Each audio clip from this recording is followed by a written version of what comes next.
गुरु जी, एक चीज है, कभी कभी देखा गया कि मतलब गलत नहीं करते तभी भी मतलब कभी। अब ऐसे आप अच्छे हो, निरपराध हो, कोई पाप नहीं किया, लेकिन वो पाप जिसका आपको कभी दंड नहीं मिला और आपसे गलती हुई, आपने कभी प्रायश्चित नहीं किया, वो आपको असली सत्य जगह में जहां बिल्कुल निर्दोष हो वहां दंड दिलवा देगा। ये हमारी बात को मान लेना। वो हमारे कर्म का फल हमको भोगना पड़ेगा। रामकृष्ण परमहंस जी बहुत दिव्य अवस्था को प्राप्त महापुरुष, गले में कैंसर था। क्यों था भाई? भीष्म जी को 6 महीना बाणों की सजा सैया पर सहन करना, ये क्या है? अवश्य में भोक्तव्यम कृतम कर्म शुभाशुभम। बिना किसी हमारे कर्म के हमको कोई फंसा नहीं सकता। ये सत्य बात है कि वर्तमान में आप बिल्कुल निरपराध हैं, लेकिन आपको दंड मिल रहा है वो आपका पूर्व कर्म, जबरदस्ती, जिसको आपने कभी व्यक्त नहीं किया, जिसको कभी दंड नहीं भोगा गया, वो आपको दंड भुगता रहा है। इसके अलावा कोई भी हमें दंड नहीं दे। को ना काहू के सुख दुख कर दाता, निज कृत कर्म भोग सुनु भ्राता।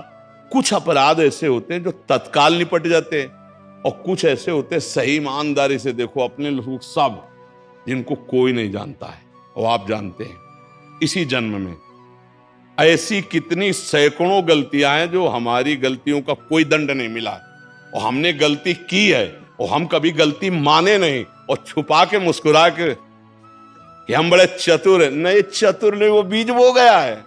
अब वो ऐसी जगह फंसाएगा जहां तुम कसम खाओगे कि हमने बिल्कुल नहीं किया, और मानते हैं आपने नहीं किया, लेकिन ये वो कर्म का दंड है जो आप बीज बोए हो।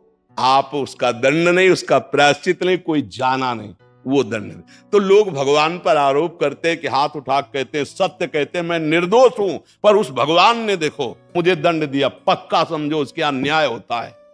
तुम ईमानदारी से देखो, इसी जन्म में देखो, क्या हर पाप का प्रायश्चित आपको मिला है? हर दंड मिला है? 5 मिनट की गलती खुल जाती है तो 20 साल की सजा होती है, और ज्यादा हो जाए तो कब फांसी की सजा हो जाए। ऐसी कितनी गलतियां की है जो भगवान ने बख्श दिया है और आपकी छुपी हुई है। हम सब उसी लाइन में खड़े हैं।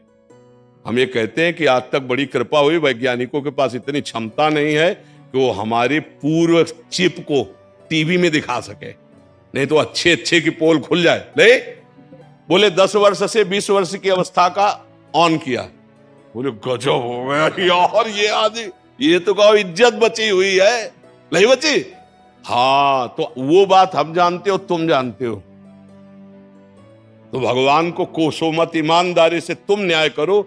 अगर यही तुम्हारे आचरण किसी और के होते और तुमको न्यायाधीश बनाया जाए, इसे दंड दो, तो कितने तुम आक्रोश में आके दंड देते।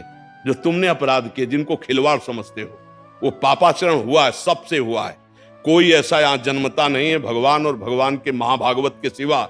भूमि परत भा ढावर पानी, तिम जीवई माया लपटानी। गलती हो जाती है तो हम ये कभी ना कोसे कि हम अपराध नहीं करते पर हमको दंड मिला, इसका मतलब भगवान के दरबार में न्याय नहीं है, अन्याय है। कभी ऐसा नहीं। वो पाप है जो तुम्हारा दबा हुआ था, उसका दंड मिला पक्का।